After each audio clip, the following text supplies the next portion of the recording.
Dating is not just for the younger crowd. Age is just a number when it comes to love and connection.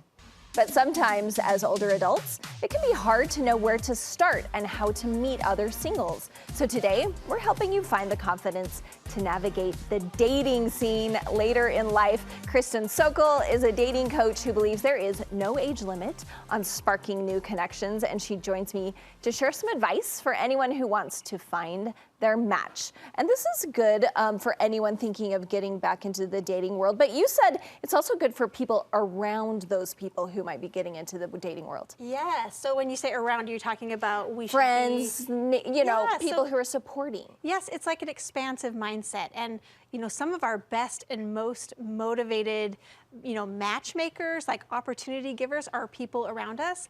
They know you're single, but they don't know if it's cool for us to bring it up to you. So if you are single and looking for new opportunities, it's your job as the single person to mention. If they say, hey, cute sweater, you say, yeah, I got it. I was hoping I could maybe wear this on a date or something. So just they know that it's safe for them to reply and to bring it up and to set you up if they have people in mind for you. Little clues for everyone. You could wear just a shirt that says, looking. Yeah, I'm dating. Hey, help me out. Okay, so let's talk through some of your top tips. First, you say, find a new hobby.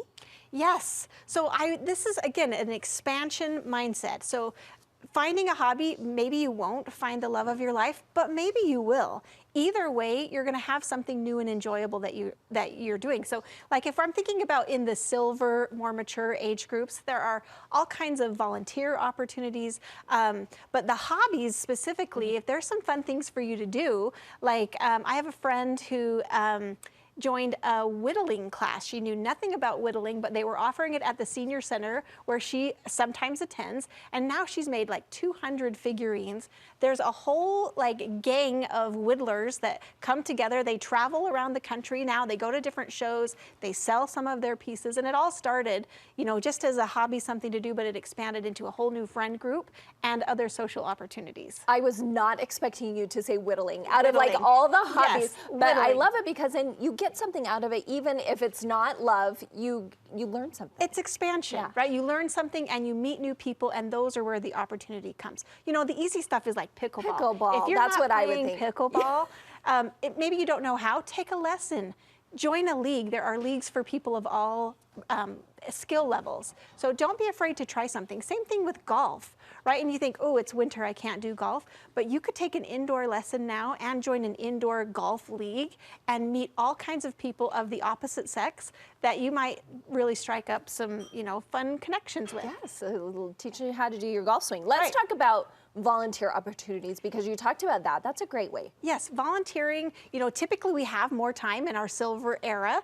And so I want to encourage you to volunteer outside the circles that you're currently running in, right? So anybody can volunteer at church, but those people already know you, you know them. Your local schools, sort of the same deal. But think beyond that. Like, what kind of refugee charities could you volunteer with? I have a client who is volunteering with the Festival of Trees that's just opening up, right? And this has been a really great opportunity for her to attend trainings and to associate with the other volunteers, and she's gained a whole new, social group and ability to connect with others through those volunteer opportunities. But there's tons of charities, golf tournaments, marathons, bike events, they all need volunteers. Yeah, and if you're not going to volunteer, you say just joining a group where it's like men and women are involved in that group. Yeah, you want to, steer away from the book club, right? The easy, low-hanging fruit. Let's think of something just a little bit outside the box. If you're struggling with that, just get online and type in volunteer opportunities in, Salt Lake City, in my area, and it will give you a host of ideas, right? And then try one. It may not be the right fit for you. It may not bring you to the tribe that you really hope it does, but then you just try something else. And then you say, like you said early in our conversation, you got to spread the word. If you're serious, you got to let people know. Yeah, you have to do your part to let people know that you are interested in knowing who they know. And I think just, doing your part to be warm in any of these social engagements. We talked about, the hobbies or the volunteering or any, other social activities. Make sure that you're doing your part, right?